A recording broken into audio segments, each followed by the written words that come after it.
오늘도 주의 날을 맞이하여서 예수 그리스도의 몸된 교회를 찾으신 우리 사랑하는 모든 성도 여러분들을 우리 주님의 이름으로 축복합니다. 우리 한번 좌우 앞뒤로 한번 인사하겠습니다. 잘 오셨습니다. 큰 은혜 받으시기 바랍니다. 네. 오늘 앞뒤도 한 번씩 봐주시고 반갑게 인사해 주시길 바랍니다. 네. 제가 광고를 광고 시간에 하는데 열심히 또 말씀 전하다 보면요, 이렇게 올라온 거를 가끔 까먹습니다. 그래서 제가 한 가지 광고만 먼저 말씀드립니다. 권사 기도회 29일 날 주일 오후 예배 후에 하겠습니다. 네, 잊지 기억하시기 바랍니다. 29일입니다. 네, 제가 1부 때도 말씀드렸지만요, 2부 때도 또 말씀을 드립니다. 제가 이번에도 좀 감기가 걸리면서 또 하나 많이 배웠습니다. 첫째로 하나님의 말씀을 첫째로 여기고, 둘째는 아내의 말을 잘 들어야 된다. 네, 제가 배웠어요. 네, 아마 우리 남편분들은 다 아실 겁니다. 네, 저희 아내가 독감 주사 맞으라고 그렇게 얘기하고 했는데 제가 아유 괜찮다고 바쁘다고 뭐 하다 보니까 네, 그래서 지금 이렇게 됐습니다. 그래서 네, 아내 말 이제 앞으로 잘 듣겠습니다. 네, 이제 그래도 많이 좋아졌습니다. 많이 좋아졌고요. 여러분들이 기도해 주셔서 목소리는 좀 이렇지만 그래도 몸은 많이 회복 중에 있습니다. 오늘에게 주시는 하나님의 말씀은요, 6월절에 관한 그런 말씀입니다. 6월절은 7.7절 그리고 초막절과 함께 이스라엘의 3대 절기로 이렇게 알려져 있죠. 하지만 오늘날 우리 개신교는 이 6월절을 우리의 절기로 지키고 있지는 않습니다. 아마 인터넷에 6월절 뭐 이런 거 치면요, 나오는 데가 블로그나 그런 사이트가 몇 개 있을 거예요. 아마 이렇게 써 있을 겁니다. 하나님의 교회라고 이렇게 아마 나올 거예요. 그래서 이 이단 쪽에서 주로 이 6월절을 되게 중요하게 여기면서 사용을 합니다. 그래서 오늘 말씀이 6월절을 지키라라는 말이 문자적으로 오늘날 6월절을 다시 지키라라는 이 말씀이 아닙니다. 그래서 그 6월절에 담긴 의미를 우리가 되새겨보면서 지키라는 그런 말씀입니다. 하나님의 교회, 네, 그러니까 안상홍 맞죠? 그리고 장기자, 어머니 하나님 장기자, 그리고 아버지 하나님, 그래서 우리 안상홍 그래가지고 아버지 하나님, 어머니 하나님 두 하나님이 계시다라고 그렇게 말합니다. 그래서 이게 정말로 맞나라고 제가 찾아보니까요, 아마 근거가 여기라고 합니다. 그 엘로힘이라고 하는데 하나님이라는 그 이름이 복수형으로 사용이 됩니다. 그래서 복수니까 하나는 남자, 하나님은 여자라고 해서 이렇게 두 가지 하나님을 말하는데요. 실제로 이 히브리어를 정확하게 공부하신 분은요, 엘로힘이라는 단어는요, 복수형이지만 남성형 복수예요. 그러니까 이거는 여자가 들어가는 게 아니라 남자로서의 하나님, 삼위 하나님을 아마 가리키는 것입니다. 그래서 좀 잘 껴맞춰야 되는데 조금 애매하게 껴맞추다 보니까 또 그것을 혹시 믿고 또 따라가지 않으면 좋을 것 같습니다. 물론 우리 교회는 없으리라고 생각되지만 그래도 네, 그냥 아버지 하나님 계시다는 거, 우리가 어머니 하나님은 아니라는 것을 우리가 좀 알았으면 좋겠습니다. 예전에 어떤 영화도 있었어요. 오두막이라는 영화였던 것 같은데 거기에서도 이제 분명히 좋은 영화였는데 성령님은 이제 어머니로서 이렇게 비춰주는 그런 내용이 분명히 있었습니다. 물론 하나님이 너무 남성처럼 느껴지지 않냐, 분명히 하나님은 그런 여성적인 그런 품어주신 면도 있지 않냐라고 우리는 그렇게 볼 수는 있지만, 하지만 하나님은 성경 안에서 우리가 아직 만나보진 않았지만 천국 가야 정확하게 알겠지만 성경 안에서는 꼭 삼위 하나님에 대해서 말할 때는 남성형으로 사용한다라는 것, 우리는 그 정도를 알아야 될 것 같습니다. 그 너머는 우리가 아직 가서 보지 못한 그런 세계이기 때문이에요. 그래서 성령님은 여성이시고 뭐 여자 하나님이 계시다라는 것은요, 성경을 새로 쓰는, 넘어서는 그런 것입니다. 그래서 그런 것에 혹해서 넘어가지 않기를 바랍니다. 물론 우리 성도님들 그러지 않으리라고 제가 믿습니다. 오늘 6월절에 관한 말씀은요, 이미 출애굽기, 레위기의 말씀에서도 자세히 다루고 있는 그런 말씀이지만요, 오늘 민수기에서는 이 6월절과 관련해서 일반적인 규정 그리고 추가적인 규정, 이 두 가지를 다 다루고 있습니다. 그것이 오늘 본문의 특징이라고 할 수 있습니다. 1절에서 5절은 일반적인 규정이고 6절에서 14절까지 좀 긴 이 본문이 추가적인 그런 규정을 말하고 있습니다. 그러면 여러분, 6월절이 어느 날입니까? 무슨 날입니까? 네, 아실 거예요. 그렇죠? 아는데 이게 탁 한마디로 말하기가 좀 모호하지. 유월절이 어린 양 다 우리가 다 아는 그런 내용일 겁니다. 하나님께서는요, 친히 이 질문에 대해서 아주 깔끔하게 답을 주셨습니다. 출애굽기 12장 26절에서 27절 말씀인데요. 혹시 자막이 있으면 우리 한번 읽어볼까요? 26절, 27절. 네, 한 목소리로 읽도록 하겠습니다. 이후에 너희의 자녀가 묻기를 이 예식이 무슨 뜻이냐 하거든 너희는 이르기를 이는 여호와의 유월절 제사라. 여호와께서 애굽 사람에게 재앙을 내리실 때에 애굽에 있는 이스라엘 자손의 집을 넘으사 우리의 집을 구원하셨으니라 하라 하며 백성이 머리 숙여 경배하니라. 네. 유월절이 무슨 날이냐? 짧게 말하면 이스라엘 민족이 하나님의 도우심 가운데 애굽 땅에서 구원을 받은 날, 그것이 바로 유월절이죠. 여기다 한 줄 더 우리가 더한다면 하나님께서 애굽 사람에게는 재앙을 내리셨고 이스라엘 자손의 집에는 원래 재앙을 내리셔야 됐지만 그 집에 있는 문설주, 문지방에 어린 양의 피를 발랐으면 그 피를 보시고 하나님께서는 그냥 재앙을 내리지 않으시고 그냥 6월에서 넘어가신 것, 그리고 구원을 베푸신 날, 바로 이것이 유월절을 가리킵니다. 그 전에도 이스라엘 백성은 하나님의 도우심을 많이 받았지만요, 유월절은 특별히 이스라엘이 그냥 몇 명의 족장들 아니면 몇 명의 가정 그 정도 수준이 아니라 정말 큰 민족으로서 한 200만 명 가까이 되는 그런 어마어마한 민족이 하나님께 구원을 받은 그런 중요한 사건입니다. 출애굽기 12장 말씀을 보면 하나님은 이 유월절이 아주 중요하니까 이것을 반드시 지키라고 거듭 강조해서 말씀하셨습니다. 출애굽기 12장 14절 말씀인데요. 너희는 이 날을 기념하여 여호와의 절기를 삼아 영원한 규례로 대대로 지킬지니라.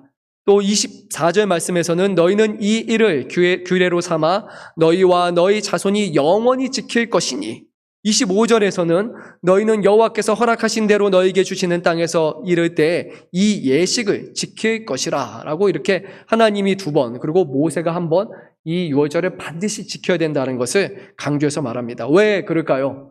중요하기 때문이죠. 중요하니까 강조해서 말합니다.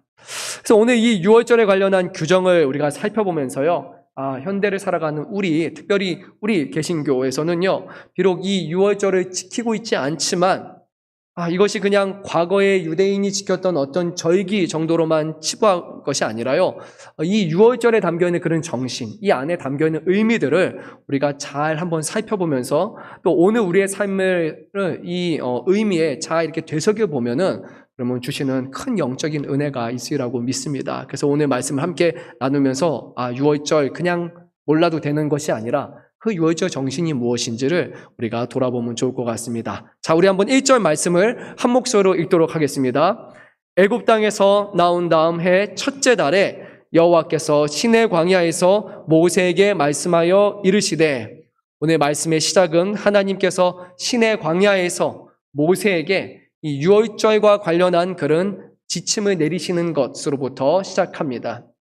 즉, 이 절기, 유월절이라는 것은요, 이스라엘 백성이, 이거 너무 놀라운 구원의 사건이야 라고 해서 우리가 이 날을 기억하자라고 그렇게 정한 날이 아니라, 우리의 어떤 피로를 채우기 위해서 스스로 만든 날이 아니라, 하나님께서 모세를 통해서 이스라엘에게 지키라 라고 명령하신 그 날이라는 것이에요.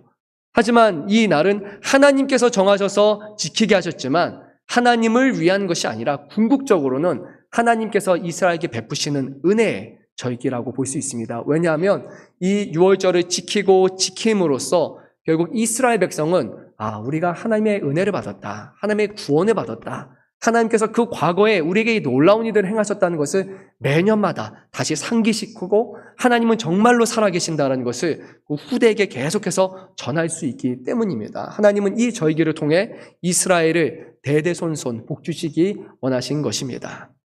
근데 이 절기를 지키라라는 말씀에요, 그래, 지키고 싶은 대로 지켜라 라고 그렇게 말씀하셨습니다. 하지 않으셨습니다. 너희가 할 수 있는 만큼, 너희가 원하는 대로, 너희의 뜻대로 라고 말씀하는 것이 아니라 하나님이 정하신 때, 하나님이 정하신 방법으로 이 날을 지키라 라고 말씀하셨습니다. 우리 한번 3절 말씀도 읽어보도록 하겠습니다. 그 정한 길, 곧 이달 열째 날 해지되 너희는 그것을 지키되 그 모든 율례와 그 모든 규례대로 받으시는 것이고, 이렇게 드릴 때 이스라엘 백성에게도 이것이 큰 은혜가 되는 것입니다. 그래서 오늘 이 말씀을 한번 우리가 생각해 봐야 됩니다. 우리가 교회 안에서 드리는 절기들이 있고, 그리고 우리가 매주마다 또 주일을 하나님 앞에 드립니다.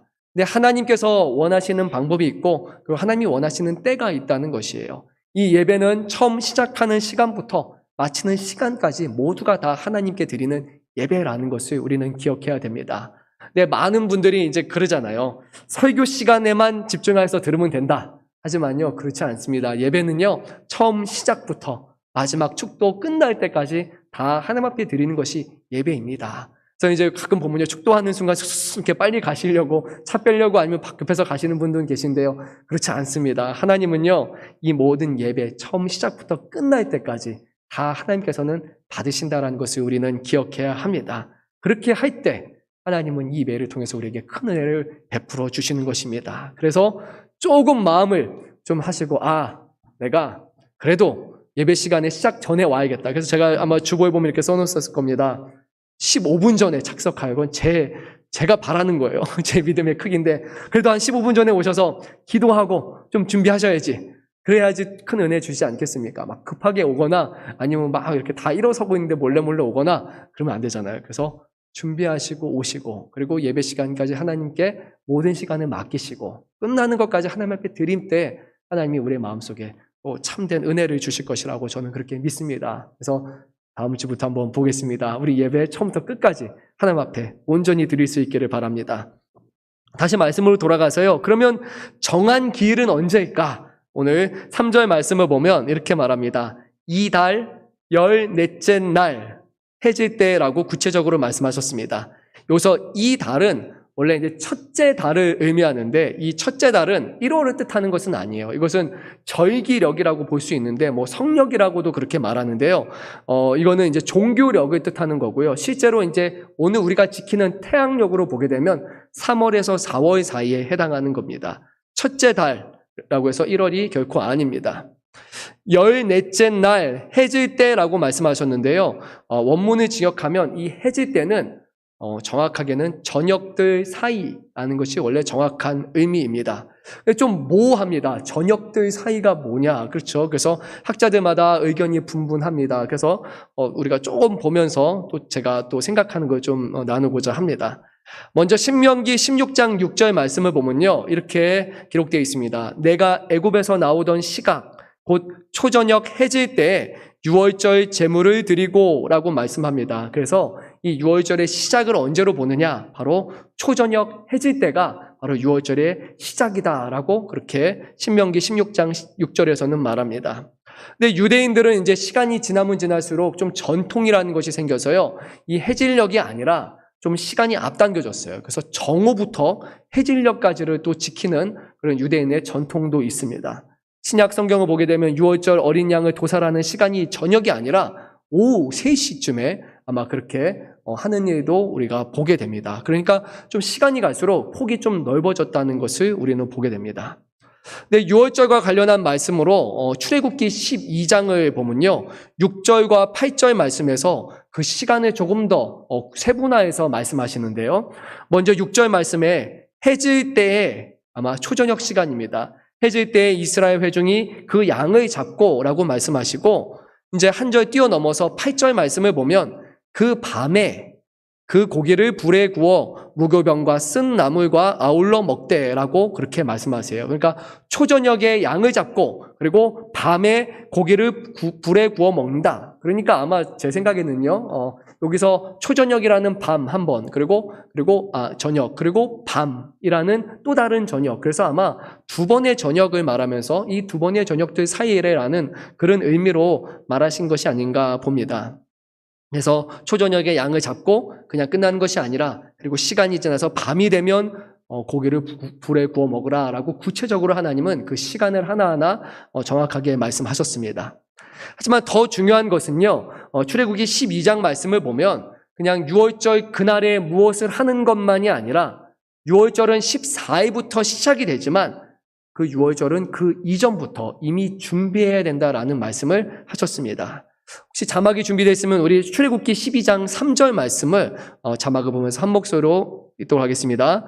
너희는 이스라엘 온 회중에게 말하여 이르다. 이달 열흘에 너희 각자가 어린 양을 취할지니 각 가족대로 그 식구를 위하여 어린 양을 취하되. 언제부터 준비하라고 말씀하십니까?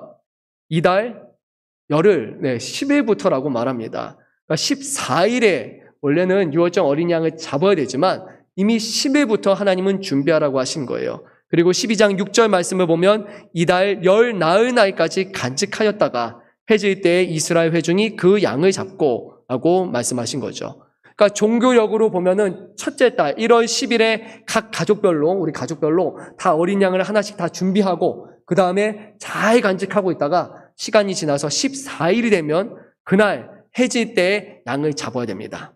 그리고 그 피를 이제 그 양을 잡아먹을 그 집에다가 이제 피를 발라야 되는데 설주라고 하죠. 양쪽 세로 기둥 문설주에 바르고 그 다음에 임방이라고 하죠. 상단과 하단 이쪽에도 발라야 됩니다. 그러니까 결국 문 전체를 피로 다 발라야 되고 그리고 그 밤에 고기를 우리가 구워서 먹어야 됩니다. 근데 그냥 구워서 먹는 것이 아니라 불에 구워 먹는 것이 아니라 무교병 거기 누룩이 들어가지 않은 이스트가 들어가지 않은 딱딱한 그 무교병과 쓴나물 아마도 이스라엘 백성이 출애굽하기 전에 겪었던 그 고난과 고통을 상징하는 그 쓴나물을 다 먹어야 되고 그리고 이 고기는 절대로 날것으로 먹거나 아니면 물에 삶아서 먹어서도 안 되고 먹고 싶은 취향대로 먹는 게 아니라 반드시 불에 구워서 먹어야 되고 머리와 다리와 내장도 다 불에 구워서 먹어야 되고 그리고 아침까지 남겨두면 안 되고 남으면 다 그것을 불살르라라고 말씀하셨습니다. 하나하나 머릿속을 다 기억할 필요는 없지만요. 근데 하나님께서는 이 절기를 지키는 방식이 아무런 준비 없이 그냥 그날에 요절 어린 양 어디서 가져와서 그냥 하라라는 것이 아니라 미리 열흘째부터 준비해서 그리고 14일 되는 날 하나님 앞에 드리라고 말씀하신 거예요. 그리고 구체적으로 하나하나 열거하면서 이 방식을 따라서 이렇게 행하라고 말씀하셨습니다. 그러니까 이 말씀은요, 오늘날 우리가 교회 안에서 절기를 드리는 것이나 예배를 우리가 드림에 있어서 우리의 자세를 돌아보게 하는 것이에요. 하나님 앞에 우리가 드리는 모든 것은요, 다 준비된 상태로 하나님 앞에 드려야 된다는 것입니다.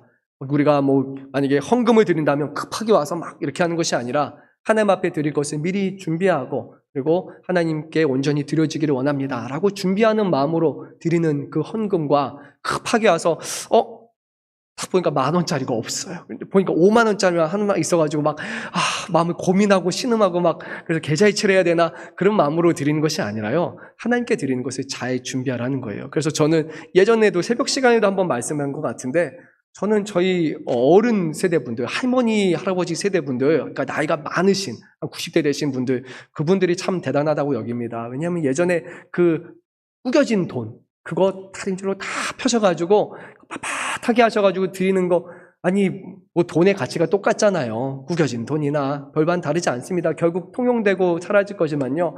하나님께 드리는 것이라고 그거 못 드린다고 빳빳하게 펴가지고 준비해서 오셨던 참 그 부모님 세대, 할머니, 할아버지 세대 생각하면 와 하나님 앞에 그 준비하는 마음이 다르셨다라고 저는 그렇게 생각이 듭니다. 저도 그냥 어쩌다 보면 바빠가지고 하나님 앞에 예배 드릴 때도 헐레벌떡 와서 급하게 와서 예배하기도 하고 어쩔 때는 설교 준비도 충분히 못했다가 괜찮을까 마음에 염려하면서 드릴 때도 있고 헌금 드릴 때도 깜빡했다가 이럴 때도 보면서 이렇게 드려서는 안 되는데 정말 하나님 앞에 준비하고 그리고 하나님 앞에 온전히 드려야 되는데 그러지 못한 저의 모습 또 제가 이 시간 여러분께 또 하나님 앞에 또 이 시간 회개합니다.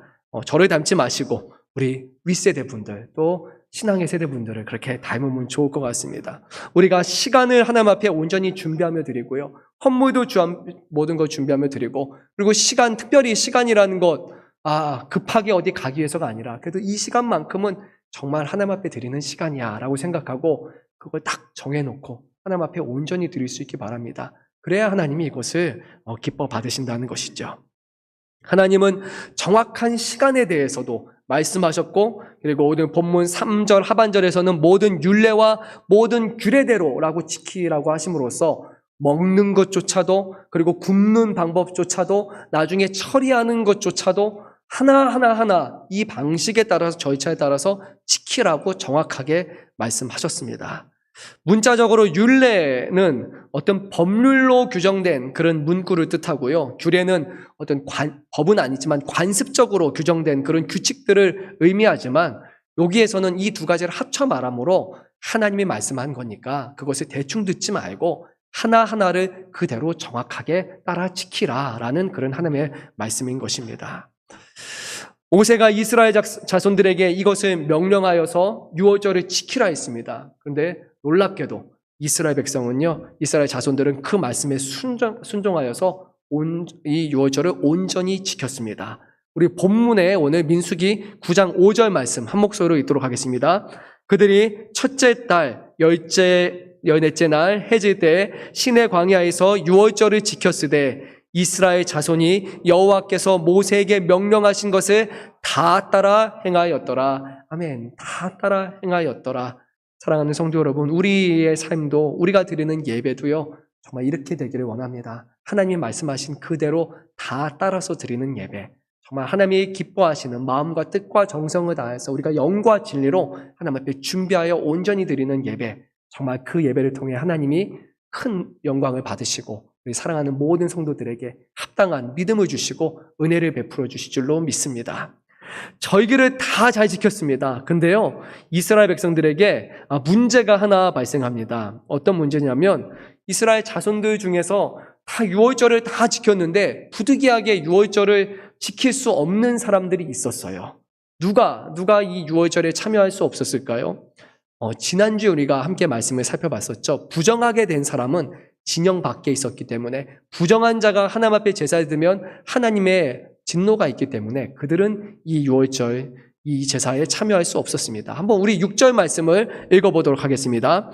그때 사람의 시체로 말미암아 부정하게 되어서 유월절을 지킬 수 없는 사람들이 있었는데 그들이 그날에 모세와 아론 앞에 이르러, 바로 이 사람들은 사람의 시체로 인해서 부정하게 된 사람이었습니다.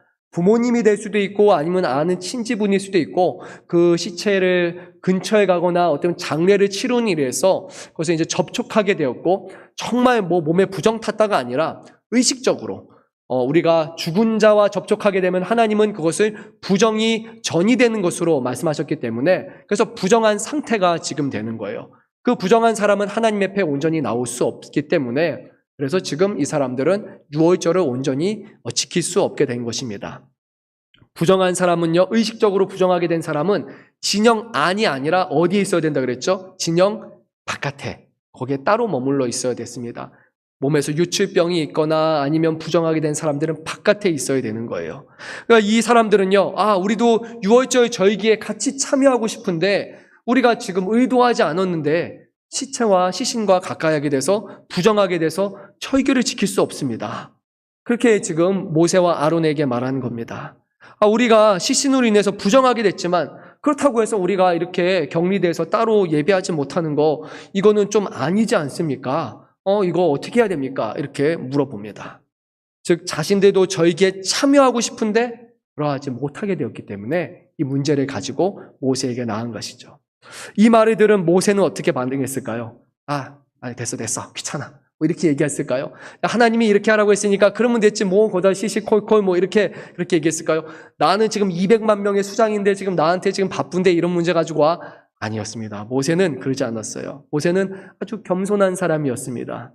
그가 겸손하다라는 것은 그냥 성품이 겸손하고 착하다라는 그런 의미가 아니라 모세의 겸손함은 하나님 앞에 자신을 늘 내려놓는 사람이었어요. 내 생각이 중요한 게 아니라 하나님의 생각이 무엇인가, 하나님의 뜻이 무엇인가 그것을 구하는 사람이었어요. 그래서 모세는 이 문제를 들고 자기 혼자 해결하는 것이 아니라 하나님께 들고 나아갔습니다.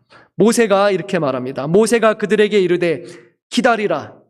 여호와께서 너희에게 대하여 어떻게 명령하시는지 내가 들으리라. 모세는요, 자기가 리더였지만 거기에 그것을 앞세우거나 내 경험, 내 지식, 내 생각이 아니라 하나님께 물어보고 답을 주겠다라고 그렇게 겸손하게 말했던 것입니다. 우리는요, 이 모세의 이 성품을 그의 삶을 본받아야 합니다. 우리의 생각이나 우리의 경험을 내세우기 전에 내가 경험상 이른데 내가 해보니까 이런데 라는 것이 아니라 정말 하나님이 기뻐하시는 것이 무엇이고 하나님은 무엇이라고 말씀하는가, 우리가 거기서부터 시작해야 한다는 것입니다. 종종 이제 교회 안에서 그렇잖아요. 우리가 신앙생활 오래 하다 보면 누가 와서 물어보고 질문하잖아요. 이런 일이 있을 때 어떻게 해야 됩니까? 이런 일이 있을 때 어떻게 해야 될까요? 저렇게 하잖아요. 근데 물론 우리의 삶에 신앙도 있고 경험도 있지만요, 제일 먼저 우리가 구해야 될 것은요, 그 자리에서 멈춰서 기도하고 하나님의 뜻을 물어보는 것이에요. 정말 하나님은 무엇이라고 말씀하니까, 그리고 하나님의 말씀을 찾아보는 것이에요. 그것이 제일 먼저가 돼야 됩니다. 그리고 나서 내가 그 말씀을 의지해서 이렇게 해보니까, 그 말씀에 비춰봤을 때 내 삶을 돌아보니까 이렇게 하는 것이 맞다라고 우리는 전할 수 있어야 됩니다. 내 경험과 내 지식이 하나님의 말씀보다 결코 앞서서는 안 된다는 것입니다. 하나님은 이 모세의 겸손을 보셨고, 그리고 이 모세의 말에 응답하셨습니다.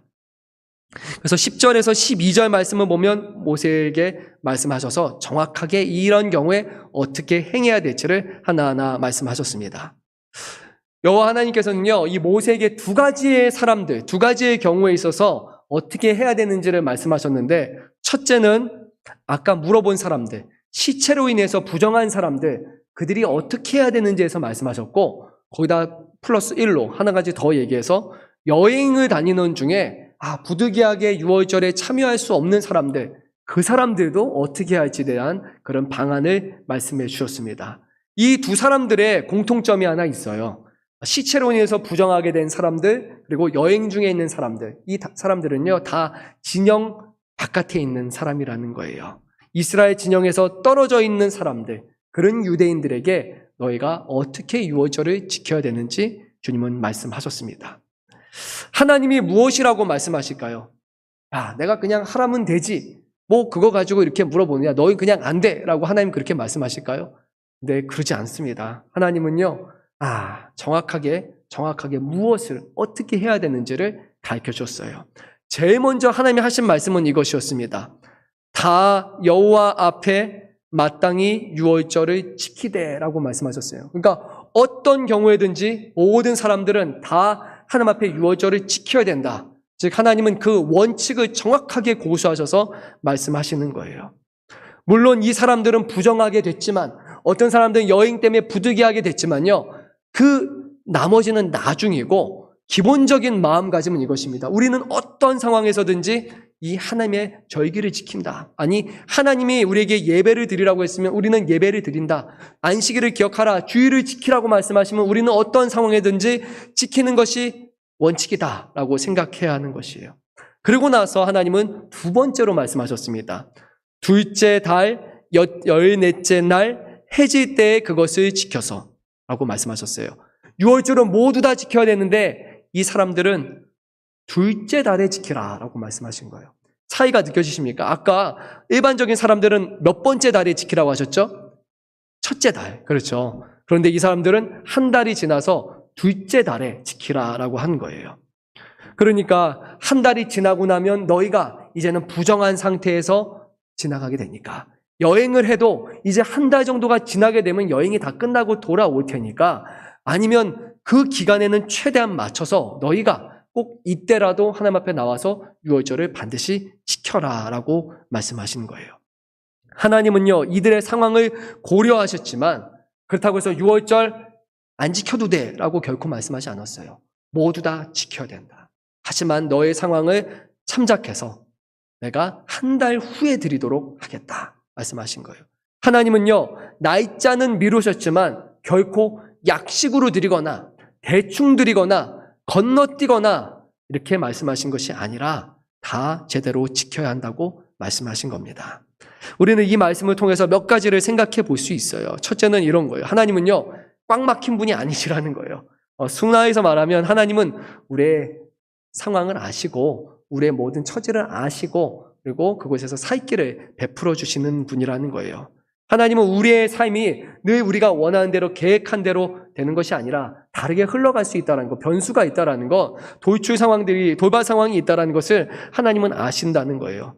절기를 지켜야 되고 주일을 반드시 성수해야 되지만 예외적인 상황이 있다는 것을 하나님은 알고 계시고, 그리고 그 가운데서도 하나님은 방편을 주신다는 거예요. 그런 면에서 보면 하나님은 참 마음이 넓으시다라고 생각이 듭니다. 이제 일부 시간에도 제가 말씀을 드렸는데요. 저희 홍민유 목사님하고 부목사님하고 저하고 이제 같은 신학대학원에 나왔어요. 그래서 저희는 이제 이 통하는 게 한 가지가 있어요. 뭐냐면 교수님 중에 한 분이 원리 원칙을 아주 정확하게 고수하는 교수님이 있었어요. 근데 어떤 거에 이제 원리 원칙을 고수하셨냐면, 이제 우리 남성분들은 아실 거예요. 군복무를 마치고 나면 이제 뭐를 합니까? 제일 먼저 군복무 끝나면 예비군이 있어요, 그렇죠? 근데 예비군 기간이 있는데 저는 이제 신대원 기간하고 예비군이 겹친 거예요. 그래서 이제 학교에 있으면서 예비군을 가게 됐는데 저희 교수님의 원칙은 이것입니다. 어떠한 경우에도 빠진 건 빠진 거다. 그러니까 부모님의 뭐든지 상관없다. 그리고 뭐 어머니, 조부님 상관없다. 그리고 예비군 안 빼준다. 그냥 무조건 빠지는 거는 빠진 거다. 근데 어떤 문제가 있냐면 3일을 빠지면은 이제 과락이 되는 거예요. 그러니까 학생들이 고민을 하는 겁니다. 아니 예비군 훈련이 겹쳤는데 어떻게 해야 되냐. 그러면 예비군은 안 가고요. 밀어가지고 다음에 가는 겁니다. 어떤 이유든지 절대 빠지면 안 된다는 거예요. 그래서 어떻게 저렇게 융통성이 없을까라고 저는 그런 생각을 했습니다. 좀 그렇잖아요. 그렇죠? 우리끼리 하는 말이지만요. 좀 그렇잖아요. 근데요, 이제 얼마 전에 또 이렇게 비슷한 사건을 제가 뉴스를 통해서 들었습니다. 여러분들도 혹시 아시겠지만요. 조부상 출결 인정 안 된다고 했던 서울에 있는 어떤 사립대학교 교수님의 얘기 혹시 들어보셨습니까? 이제 학칙에 따르면 조부상일 경우에는 이틀은 빠져도 될 수 있다, 빠질 수 있다라는 것이 이제 학칙인데, 근데 이제 결국 교수 재량이기 때문에 이 교수님이 안 된다고 한 거예요. 조부모상 안 된다. 그러니까 결국 학생은 조부모상을 지키기 위해서 그 이틀이면 이틀을 그냥 빠지게 되는 겁니다. 그래, 이제 그럴 수 있어요. 원리 원칙을 고수하니까. 근데 이제 화두가 됐던 이유가 있어요. 반전이 하나 있었습니다. 이제 이 교수님이 어느 날, 내 반려견이 임종해서 이제 지킨다는 이유로 휴강을 통보한 거예요. 네, 원칙을 내세웠지만 이제 교수님은 자신은 이제 이중적인 태도를 한 거죠. 조부상은 안 되는데 내 반려견이 죽었으니까 나는 휴강해야 되겠다라는 겁니다. 제가 뭐 반려견 당연히 중요하죠. 하지만 네, 원리 원칙, 그렇죠? 이중적인 태도는 잘 것이라고 생각해요. 그런 거 보면은 오히려 하나님은 이런 부분에서 더 유들이 있는 분이라고 생각하게 됩니다. 하나님은요, 제사를 드린 부분에서도 그러셨어요. 만약에 너가 양을 드리기를 원하지만 너 지금 갖고 있는 형편이 양을 드릴 수 없으면 그러면 비둘기를 잡아서 새를 잡아서 와라. 내가 너에게 원하는 것은 어마어마한 재물이 아니라 너의 마음을 원하는 것이기 때문에 너의 형편에 따라 드리라라고 하나님은 말씀하십니다. 시간적인 것, 상황적인 것, 우리의 재물과 모든 형편은 하나님은 다 아신다라는 거예요. 하나님은 이미 그것을 드릴 수 있는, 우리가 하나님 앞에 드릴 수 있는 모든 것을 준비하신 거예요. 하나님이 원하신 것은 우리의 돈이 아니라, 우리가 불가능한 것을 하라는 것이 아니라 하나님이 주신 시간 속에서 주신 재물을 가지고 하나님 앞에 드리기를 원하시는 거예요. 사랑하는 성도 여러분, 우리 하나님은요, 우리의 연약함을 모르시는 분이 아니고 우리를 연약함을 동정하지 못하시는 분이 아니에요. 우리가 처한 모든 상황을 다 아시는 분이에요. 그리고 감당할 수 있는 그런 시험만을 우리에게 주시는 하나님이라고 말씀하셨습니다. 종종 우리가 처한 형편을 더 몰라서 할 수 있는데도 하지 못하고 더 시간에 5분, 10분 빨리 올 수 있는데도 하지 못하는 그런 우리의 연약함이 아니라 하나님이 하라고 하시니까 그래, 내가 한번 해보겠다. 시간도 하고 하나님 앞에 조금이라도 드려보고 또 주시는 그런 달란트를 가지고 봉사도 해보고 하나님 앞에 섬겨보겠다라고 우리는 그런 긍정적인 시각으로 가지면 좋을 것 같습니다. 하나님은요, 우리가 그렇게 드리는 것을 기뻐 받으십니다. 하나님은 우리의 어떤 시간도 필요하지 않으시고 우리의 물질도 필요하지 않으세요. 하나님은 이미 가장 높으신 분이시고 지금도 하늘에서 모든 영광을 받으시는 분이에요. 우리가 뭐 드리고 우리가 하는 뭐가 하나님 앞에 어떤 큰 의미가 있겠어요? 하나님은 필요해서가 아니라 오히려 우리가 드리는 것을 받으시고 그것을 받아주심으로써 하나님이 우리에게 은혜를 베풀어 주시는 분이라는 것을 기억해야 됩니다. 가장 높으신 분이 우리와 같은 연약한 사람들의 찬양을 기뻐 받으시고 우리가 드리는 시간도 너무 귀한 시간이다라고 받아주시는 거예요. 어린 아이들, 우리 어린 자녀들이 하는 것 같이 그 모든 것을 하나님은 이렇게 고개를 저으시는 분이 아니라 너무 이쁘다, 너무 사랑한다 라고 말하시는 것이 바로 하나님의 사랑이라는 것입니다. 그래서 우리는 그것을 기쁨으로 감사함으로 하나님 앞에 드릴 수 있기를 바랍니다. 하나님은 우리의 마음을 받기를 원하십니다. 이 모세와 아론을 찾아온 이 사람들은요, 자신들도 여호와 앞에 유월절을 지키고 싶습니다라는 그 마음을 가지고 온 거예요. 우리가 여행 가니까 못 드리겠어요. 우리가 지금 부정해지니까 못 드리겠어요가 아니었어요. 나는 드리고 싶은데 그런데 못 드리게 되는데 어떡합니까? 라고 물어봤을 때 하나님은 그들에게 드릴 수 있는 방편을 허락하신 것입니다. 그래서요, 오늘날 주일에 일하시는 분들도 계실 거예요. 또 하다 보면 멀리 가셔야 되는 분도 있을 것이고 바쁘신 분도 있을 거예요. 물질적인 어려움에 있는 분들도 있을 것이고 몸이 불편하신 분도 있을 것이에요. 하나님 앞에 그 마음을 드리시 바랍니다. 하나님, 내가 하나님 앞에 정말 열심히 섬기고 싶은데 몸이 불편한데 어떻게 합니까? 하나님 앞에 예물을 드리고 싶은데 정말 너무 어려워서 못 드리는데 어떡합니까? 하나님, 나는 시간을 드리고 싶은데 시간이 정말로 없는데 어떡합니까? 하나님 앞에 그것을 구하십시오. 그러면 하나님은요, 시간을 주시고 물질을 주시고 상황을 할 수 있도록 주실 것입니다. 그런 믿음을 가지고 우리가 살아야 됩니다. 하나님이 우리의 기도에 응답하신다는 것입니다. 오늘 주시는 말씀을 마음속에 새기고요, 하나님이 기뻐 받으신다는 것, 우리의 마음 그리고 우리의 상황을 아신다는 것, 우리가 그것을 의지하면서 하나님 앞에 구하시고, 정말 올 한 해 동안 하나님이 없는 시간 중에 시간 주셨습니다. 정말 없는 형편 중에도 하나님이 먹고 살고 드릴 수 있도록 하셨습니다. 정말 몸이 불편했는데도 하나님이 그래도 예배드리고 하나님을 섬길 수 있도록 하셨습니다. 정말 우리 가정에 핍박이 있었는데 하나님이 그래도 올 한 해 동안 핍박 중에서도 하나님을 온전히 섬길 수 있도록 하셨습니다. 우리의 자녀들, 우리의 부모들 교회 나오지 않는데 정말 하나님 앞에 의지하며 구했더니 하나님이 응답하셨습니다. 라는 그런 놀라운 기도의 제목들이, 감사의 제목이 우리 안에 넘쳐날 수 있기를 간절히 소망합니다. 그러니까요, 먼저 구하십시오. 그러면 하나님이 그 모든 것을 더하여 주실 줄로 믿습니다. 이번 설 명절도 그렇지만요, 상황적으로 우리가 좀 예배드리기 힘든 때가 있어요. 하지만 그래도요, 우리는 마음을 다해서 하나님 앞에 온전히 예배할 수 있어야 됩니다. 이번은 정말요, 설 명절이 딱 주일 당일이더라고요. 그래서 마음에 고민이 있었어요. 어떻게 해야 되나. 과거를 찾아보니까 막 13년 전, 한참 전에 설이 있었더라고요. 이렇게 주일인죠. 그래서 우리 원로 목사님한테도 조언을 구하고 다른 분들한테 저하다가 고민을 했습니다. 새벽에 들어야 되나, 아니면 원래 제 스타일대로 FM대로 1, 2, 3부 다 드려야 되나 하다가 결론을 내린 것은 그래, 우리가 통합 예배로 그냥 11시에 한 번을 드리자라고 그렇게 결정을 했습니다. 하지만 이 한 번 드린 것이 빨리 드리고 가자 라고 해서는 절대 안 됩니다. 이 한 번이 하나님 앞에 정말 최선을 다한 온전한 예배로 우리가 하나님 앞에 또 준비하여서 하나님 앞에 예배로 영광 드릴 수 있기를 바랍니다. 그래서요, 오늘 어떤 분들이 저한테 물어보셨어요. 어제도 그렇고 우리 부목사님도 그렇고 우리 장로님 중에도 이 설날인데 명절 다가오는데 이거 명절 그거 어디 있습니까? 예배지. 그래서 제가 예배지가 있는데 프린트를 안 했어요. 왜냐하면 다음 주가 주일이잖아요. 주일인데, 설날 주일인데 당연히 오셔서 예배 드리셔야죠. 그렇지 않습니까? 아니면 최소한 그게 안 된다면 영상으로 가족들하고 같이 예배 틀어놓고 드려야 되지 않습니까? 그래서 제가 고민해보니까 순서지가 왜 필요해? 생각이 들었어요.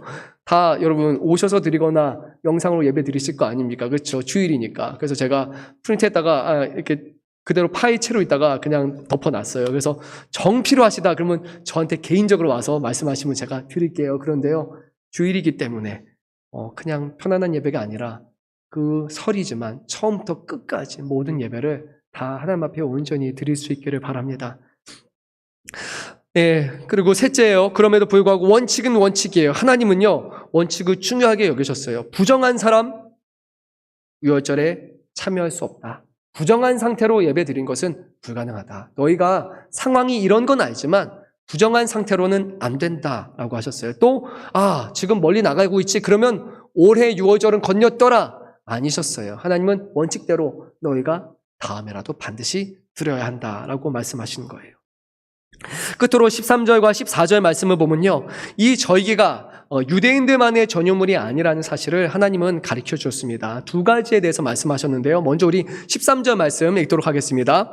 그러나 사람이 정결하기도 하고 여행 중에도 잊지 아니하면서 유월절을 지키지 아니하는 자는 그 백성 중에서 끊어지리니 이런 사람은 그 정한 기일에 여호와께 헌물을 드리지 아니하였은즉 그의 죄를 담당하였으며, 아까 다른 사람은요, 하나님 내가 부정한데도 드리고 싶어요. 여행 중인데도 막 이러건데, 이 사람은요, 여행 중인데도 아닌데 지금 나는 정결한 상태인데도 불구하고 어떤 규정을 핑계로 삼아서 하나님 앞에 유월절에 예배를 드리지 않으려는 그런 사람이에요. 하나님은 뭐라고 말씀하시냐면 그들을 내가 이스라엘 백성에서 끊어지게 하겠다. 그리고 그들의 죄값을 내가 묻겠다라고 말씀하시는 겁니다. 이런 거예요.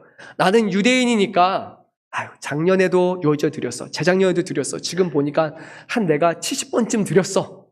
근데 한 번 빠지면 뭐 어때? 이번엔 좀 영 내키지 않아. 내가 좀 몸도 좀 불편하고 좀 피곤해. 저번에 드렸는데 별거 없는 것 같아. 이번엔 그냥 패스하겠어. 하나님이 그것이 아니라는 거예요. 너희가 지금 정결한 상태고 여행도 드리지 않는데 너의 마음에 따라, 너의 상태에 따라, 기분에 따라, 너의 의지에 따라 그렇게 드리고 안 드리고 하는 절기가 아니라는 거예요. 이것은 하나님의 정하신 것이기에 하나님의 명령이기 때문에 반드시 드려야 한다는 것이에요. 종종 우리도 그렇게 생각할 수 있잖아요. 예배가 곧 우리의 권리인 것처럼 생각하는 거예요. 내가 하나님 앞에 예배 드린다는 인식이 강하다 보니까 오늘은 내가 주일인데 그래 하나님 예배 드렸어. 내가 보니까 이번 올 한 해 동안은 50주는 드렸어. 그러니까 2주 정도는 좀 여행 가고 빠져도 되지 않을까라고 우리가 예배 드리는 것을 우리의 상황, 우리의 기분, 우리의 환경, 우리의 어떤 것으로 하는 거예요. 물론 피치 못할 상황이 있다는 것은 우리는 알아요. 하지만요, 기본 전제가 내가 할 수 있는 상황임에도 불구하고 충분히 드릴 수 있는데 여건도 다 마련됐는데 내 의지에 따라 그냥 빼고 말고 하는 거예요. 하나님은 그것은 안 된다는 거예요. 그것은 내 백성이 아니다라는 거예요. 하나님의 백성은 하나님을 예배하기를 기뻐하는 사람이어야 되고 하나님의 백성은 하나님 앞에 예배드려 나간 것이 정말로 사모하는 마음이 있어야 되는데 그것이 아니라 오히려 빼거나 오히려 이것을 빠지려고 한다면 그것은 이스라엘 백성의 합당한 모습은 아니다라고 말씀하시는 겁니다. 사랑하는 성도 여러분, 예배를 우리가 사모할 수 있기를 바랍니다. 일주일 내내 나오라는 게 아니잖아요. 하지만 우리가 최소한의 일주일에 한 번이라도 주시는 이 주일만큼은 온전히 성수하는 것, 이 날을 온전히 지키는 것, 그것은 하나님의 언약 백성, 하나님의 새 언약 백성 우리에게 주시는 놀라운 은혜이고 축복인 거예요. 예배를 드릴 수 있다는 것 자체가 엄청난 축복이라는 것입니다. 중동 지방에 가도 그렇잖아요. 모이는 것 불가능하고 예배드리다가 사로잡혀 가잖아요. 거기에는 크리스찬이 한 명 가는 순간 정부에서 그 사람을 지켜보잖아요. 크리스찬이 크리스찬을 만나러 간다. 안 돼요. 그러면은 보고 있단 말이에요. 같이 모여서 뭐하냐, 예배하냐 잡아간단 말이에요. 매를 때리기도 하고 감옥에 넣는단 말이에요. 멀리 보지 않고도 북녘 땅에도 그렇잖아요. 지하교회에서 예배드리잖아요. 그리고요, 라디오 방송 그거 듣고 싶어가지고 배 타러 나가서 그 통신 나오는 데까지, 주파 잡히는 데까지 배 타러 나가서 거기서 무슨 방송, 거기서 예배 듣고 말씀 듣고 오는 사람들이 있단 말이에요. 그렇게 사모하고 목숨을 걸고 사는 사람들이 있는데 우리는 정말 잡혀가지도 않음에도 불구하고 뭐 드렸는데, 이 정도 드렸는데 라고 하는 것은요, 정말 하나님 앞에 책망받아야 할 만한 것이에요. 그래서요, 하나님 앞에 정말 하나님 내가 주시는 환경, 어떤 상황에서도 정말 하나님 앞에 온전히 예배드리기 원합니다. 이렇게 우리가 기도하고 그렇게 붙들고 나아갑니다. 하나님은 그런 사람들에게 예배의 감격과 기쁨을 주시는 것입니다.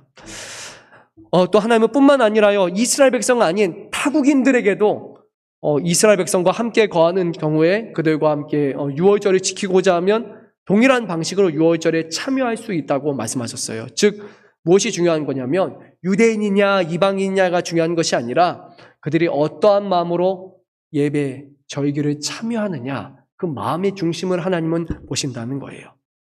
타국인이라 할지라도 이방인이라 할지라도 하나님을 온전히 예배하려고 하면 하나님은 그 예배를 허용하신다. 하지만 이스라엘 백성이라 할지라도 그것을 불편해한다면 끊어버리겠다라고 말씀하셨습니다.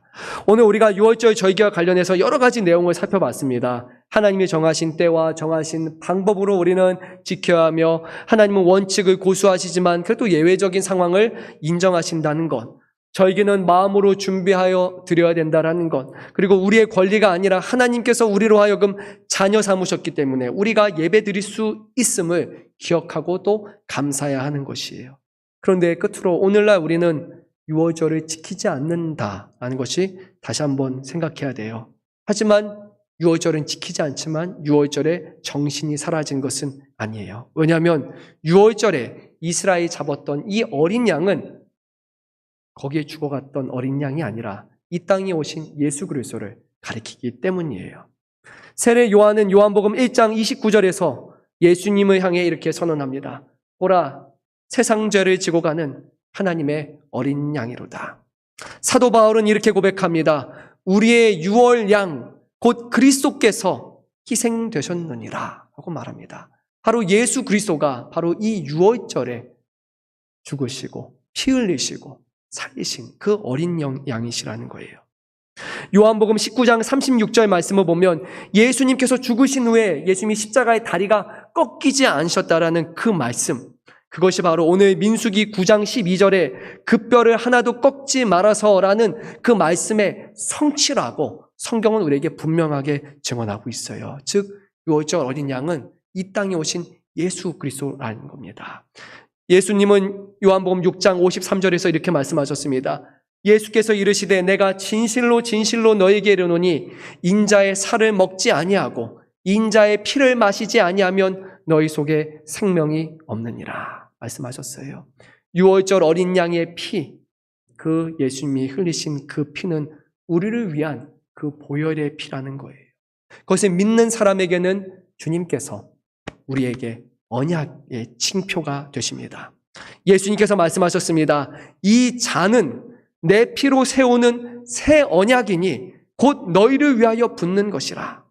본래 예수님 말씀하시는 이 잔은요, 예수님의 피로 채워지는 잔이 아니라 하나님의 진노의 잔이어야 됐어요. 오늘 우리가 불렀던 그 찬양처럼요, 우리 하나님은 이 세상을 심판하셔야 됐어요. 예수님이 오신다라는 것은 이 세상이 심판받아야 된다는 것이에요. 하지만 하나님의 그 진노의 잔을 예수 그리스도께서 십자가에서 자신의 피를 쏟으시사 그 잔을 주님의 피로 채우셨기 때문에 하나님은 우리를 심판하신 것이 아니라 그리스도를 심판하시고 우리는 그 안에서 새 언약 백성이라는 그런 징표로 삼으신 거예요.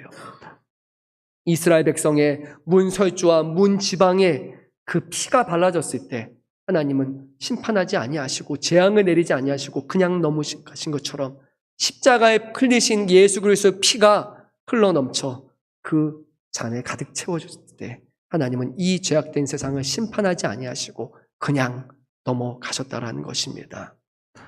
그리스도 예수 안에 참 생명이 있는 것을 믿는 사람에게는 또한 예수님께서 자신의 몸을 아낌없이 내어주시는 것이 곧 이 유월절에는 단순히 피를 바르는 것에서 끝나는 것이 아니라 유월절 어린 양을 그 가정이 다 잡아 먹도록 주님이 행하신 것이에요. 주님은 우리에게 어린 양이 되어주시고 우리의 살과 피가 되어주시며 우리의 생명이 되어주신다는 겁니다. 예수님이 말씀하셨습니다. 이것은 너희를 위하여 주는 내 몸이라 너희가 이를 행하여 나를 기념하라. 아멘.